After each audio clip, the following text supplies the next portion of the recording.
प्रयागराज में महाकुंभ के दौरान सुबह का समय था और डीएम साहिबा यानी कि जिला अधिकारी खुद मैदान में थी। उनका नाम सीमा अंसारी था। अपने काम के प्रति ईमानदारी और सख्ती के लिए वह जानी जाती थी। इस बार प्रशासन ने कुंभ में सुरक्षा और व्यवस्था के कड़े इंतजाम किए थे। सीमा साहिबा को इस बात की जिम्मेदारी गई थी कि पूरा आयोजन शांति और सुव्यवस्थित ढंग से संपन्न हो। सीमा साहिबा को आमतौर पर सूट या साड़ी में देखा जाता था, लेकिन इस बार उन्होंने अपने धर्म और संस्कृति को ध्यान में रखते हुए हिजाब पहन रखा था। वैसे तो वह इसे निजी समारोहों में पहनती थी, लेकिन आज का दिन खास था।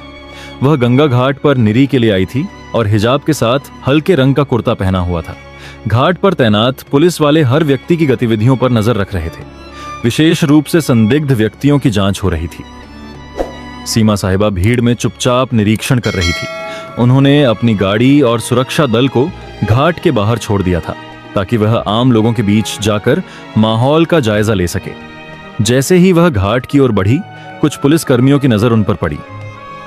एक कांस्टेबल ने अपने सीनियर से कहा, सर वह महिला संदिग्ध लग रही है। देखो वह अकेली घूम रही है और उसके कपड़े भी थोड़े अलग लग रहे हैं। सीनियर इंस्पेक्टर ने दूर से देखा और हामी भरते हुए कहा, ठीक है, उसे रोककर पूछताछ करो। किसी भी अनजान व्यक्ति को ऐसे नहीं छोड़ सकते। सीमा साहिबा इस बात से अनजान थी कि पुलिस वाले उन्हें संदिग्ध समझ रहे हैं। जब वह घाट के पास रुकी और एक छोटे बच्चे से गंगाजल के बारे में बात करने लगी, तभी दो पुलिसकर्मी उनके पास आ गए। मैडम आपको यहां क्या करना है? सीमा ने शांत स्वर में कहा, बस ऐसे ही दर्शन करने आई हूं और व्यवस्थाओं को देख रही हूं। पुलिसकर्मी उनकी बातों को नजरअंदाज करते हुए बोले, आपका आईडी कार्ड दिखाइए। सीमा ने मुस्कुराते हुए जवाब दिया, आईडी कार्ड तो मेरे पास है, लेकिन आप यह क्यों पूछ रहे हैं फिर? यह सुनकर पुलिसकर्मी थोड़ा सख्त हो गए। आप आईडी नहीं दिखाएंगी तो हमें आपसे पूछताछ करनी पड़ेगी। अकेले क्या घूम रही? सीमा को समझ नहीं आया कि बात किस ओर जा रही है। तभी सीनियर इंस्पेक्टर भी आ गए और बोले, आपके पास कौन सा सामान है? कृपया अपना बैग खोलिए।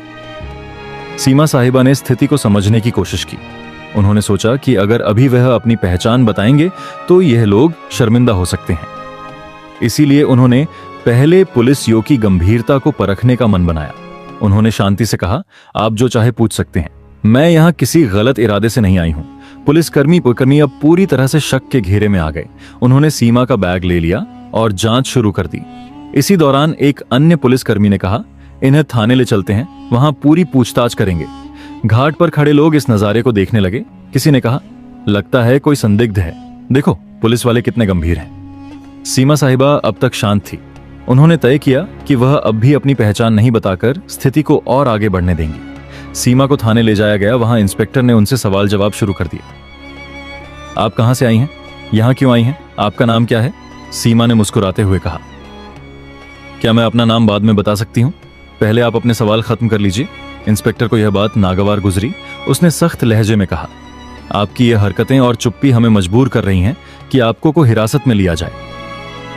अब तक सीमा ने चुपचाप सब कुछ सुना, लेकिन वह जानती थी कि इस कहानी का अंत उन्हें ही लिखना होगा। उनके चेहरे पर कोई घबराहट नहीं थी, बल्कि एक अलग ही आत्मविश्वास झलक रहा था। थाने में माहौल गर्म हो चुका था। सीमा साहिबा को अब भी पुलिसकर्मियों ने संदिग्ध मान रखा था। सीनियर इंस्पेक्टर ने बाकायदा उन्हें एक कुर्सी पर बिठाया और आसपास के पुलिसकर्मियों को निर्देश दिया, इनसे सख्त से पूछताछ करो, जब तक पूरी जानकारी ना मिले इन्हें यहां से जाने मत देना। सीमा साहिबा को यह सब थोड़ा मजेदार लग रहा था। वह सोच रही थी कि पुलिस का यह कड़ा रवैया उनकी व्यवस्था का ही हिस्सा है और यह देखना उनके लिए किसी अनुभव से कम नहीं था। हालांकि यह बात भी समझ में आ रही थी कि अब समय आ गया है कि वह अपनी असली पहचान जाहिर करें। इंस्पेक्टर ने एक और सवाल किया, आपके पास महाकुंभ में घूमने की अनुमति है या नहीं?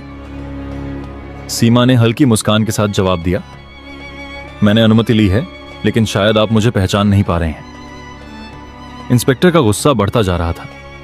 पहचान, हमें आपकी पहचान से मतलब नहीं है। सीधे सीधे अपनी आईडी दिखाओ और यह का गोलमोल जवाब देना बंद करो। सीमा अब भी अपनी जगह पर शांति से बैठी थी।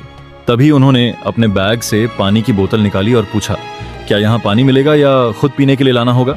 यह सुनकर एक कांस्टेबल झुंझला गया। मैडम ये कोई पिकनिक स्पॉट नहीं है, आप जवाब दे वरना यह नरमी हम और नहीं दिखाएंगे।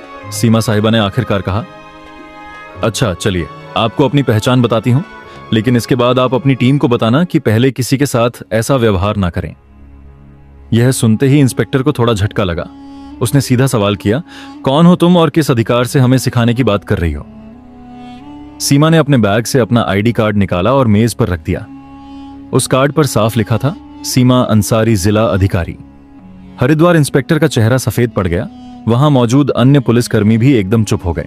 कांस्टेबल, जो अभी तक सबसे ज्यादा बोल रहा था, धीरे धीरे पीछे खिसक गया। इंस्पेक्टर ने कार्ड उठाकर देखा और उसे बार बार पलटा। आप डीएम साहिबा हैं? सीमा ने शांतिपूर्वक कहा। जी हां, और मुझे लगता है अब आप समझ गए होंगे कि मैंने अपनी पहचान पहले क्यों नहीं बताई। मैं सिर्फ ये देखना चाहती थी कि आप लोग अपनी ड्यूटी कितनी ईमानदारी और सतर्कता से निभाते हैं। और मैं कहूंगी कि आप लोग बुरे नहीं हैं, लेकिन सावधानी में भी थोड़ा संतुलन होना चाहिए। इंस्पेक्टर ने तुरंत खड़े होकर माफी मांगते हुए कहा, मैडम, हमें बिल्कुल अंदाजा नहीं था कि आप ही हमारी डीएम साहिबा हैं।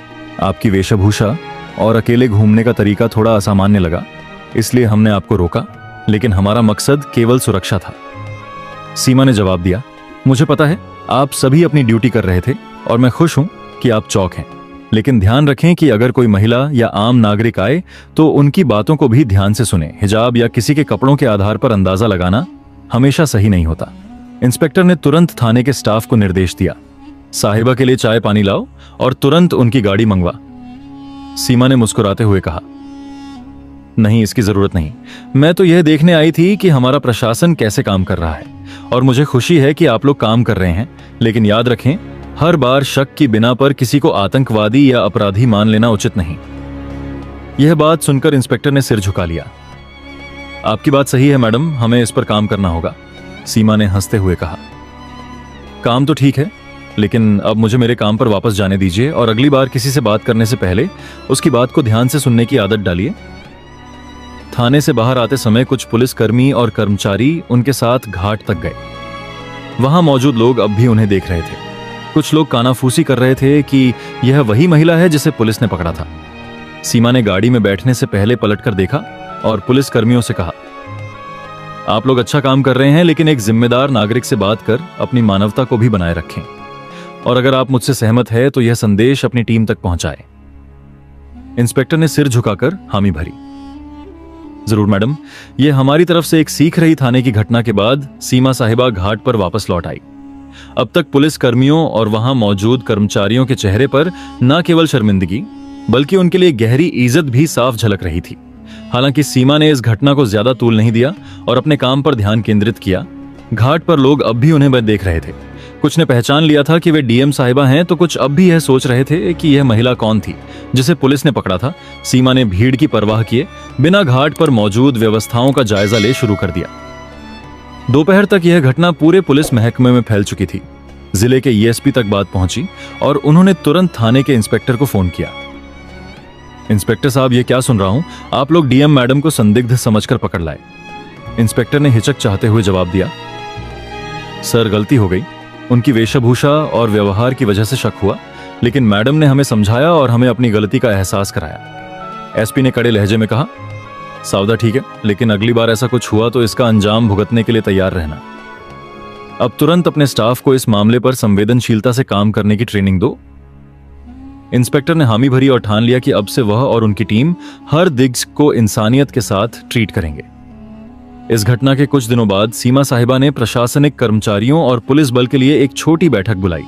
इसमें उन्होंने सीधे शब्दों में कहा, मुझे आप सब पर गर्व है कि आप लोग कुंभ जैसे बड़े आयोजन को संभाल रहे हैं, लेकिन मैं आपसे एक बात कहना चाहती हूं, कानून के पालन के साथ साथ हमें अपनी मानवता भी बनाए रखनी होगी। हर व्यक्ति पर शक करना जरूरी नहीं है। जो लोग अलग दिखते हैं वे गलत नहीं होते। उनका सम्मान करें, उनकी बात सुने। उनके शब्दों ने वहां मौजूद सभी को झकझोर दिया। इंस्पेक्टर ने सबसे सामने माफी मांगते हुए कहा, मैडम, आपकी बात ने हमें बहुत बड़ा सबक सिखाया है। हम वादा करते हैं कि आगे से ऐसा कोई मामला नहीं होगा जहां किसी को बिना वजह परेशान किया जाए। यह घटना मीडिया तक भी पहुंच गई। हालांकि सीमा ने इसे सार्वजनिक रूप से उजागर करने से मना कर दिया। उन्होंने कहा, यह घटना व्यक्तिगत है। अगर आपको वीडियो पसंद आया हो तो लाइक और चैनल को सब्सक्राइब जरूर करें। जय श्री राम।